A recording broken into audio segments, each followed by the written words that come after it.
Hey guys, welcome back to NY Sports MC. Breaking news for the New York Jets. As you guys have already probably heard, because I know a lot of videos have went up, Jamal Adams has requested a trade. Sorry, it took me a little bit longer. I actually had one recorded where I would have been one of the first ones to have it uploaded. I had it halfway uploaded and deleted it because I saw some more stuff come out, and then I got busy with work again, so I had to kind of wait. I really just don't know where I'm at with this. I see some things that I really, really don't like, but then again, I don't know a lot of the stuff that's going on, right? One of the things that really got me upset about this whole thing is Calvin Watkins um, tweeted out, a source also says that there's certain teams Jamal Adams is willing to be traded to where he won't request contract extension, at least right away. So this you got to feel a certain type of way about this. It's like that's his whole sticking point and why he wants to get traded from us is that we didn't want to give him a contract right away. But now he's gonna be okay to be traded to another team and not get his contract right away. So that makes me think that he didn't really want to be here and he wasn't invested in all in. So I said this on the Sunday live stream. It's hard to really tell, right?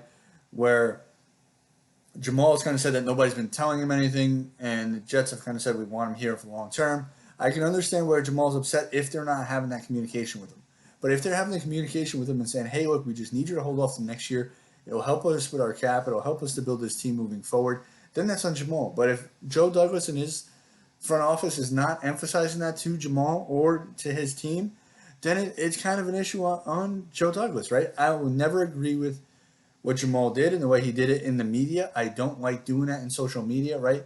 If you have an issue with somebody in anything in your life, right? Not contract negotiation, anything, go talk to the person. Don't blast it out there to everybody else, right?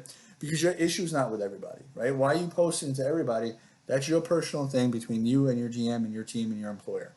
So talk to them, right? If I'm unhappy with my company, I'm not going to come on to Twitter and start saying different things like that, right? I'm going to go talk to them. So that's just the way you got to handle it.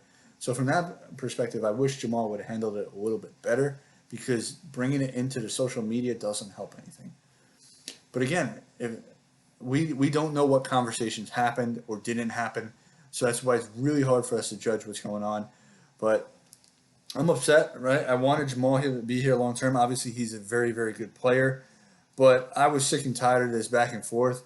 I'm sick and tired of him kind of being a baby at times, right? Like Joe Douglas came out and said, I was only listening. I picked up the phone and listened. And Jamal got real upset about that. Like, that's the thing. Like, Jamal, Gase, I'm all over the place now because I'm so flustered right now. But Douglas is going to listen no matter what. This is his job to listen.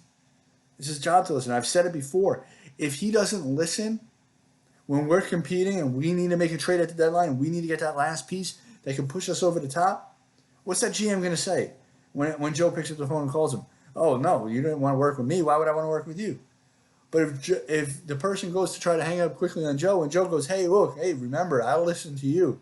I heard you out. Hear me out. Right? It gives him leverage.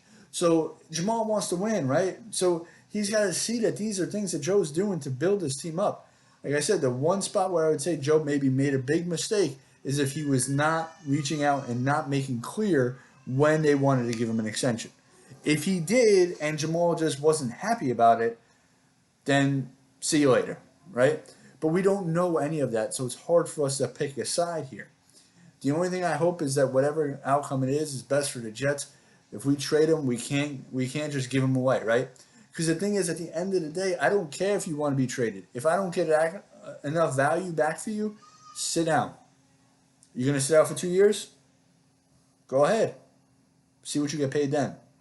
I would be that spiteful, right? I'm not going to trade him for a third round pick, a second round pick, right? I'm going to get legitimate value for an all pro young player in this league. It doesn't matter what position he is. He's an all pro and he's young, very young.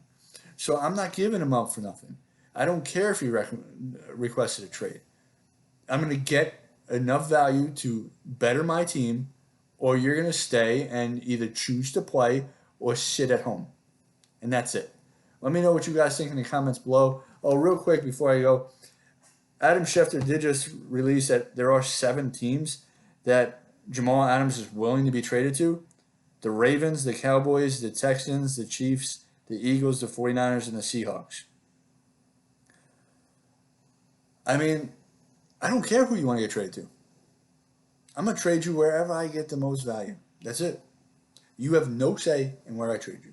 The only thing you can say is you can come out in the media and say, I won't play for the Browns, or I won't play for whoever may be rumored to be trading for you, right? So then maybe they'll back out. But man, how this has went sour quick. And I mean, part of me thinks like, why now? Why? Because people were getting on him in Twitter. Like, I just don't understand the timing of it right now. It's interesting. It's interesting. So let me know what you guys think in the comments below. Who would you guys want us to trade him to, or what would you want back in return for Jamal? Like I said, it is what it is. But we do have Marcus May. Probably look to sign him for a lot less than what Jamal wanted. Jamal wanted to be the highest paid player on the team, so he wanted more than C.J. Mosley. But we'll see what happens. Anything can change, right?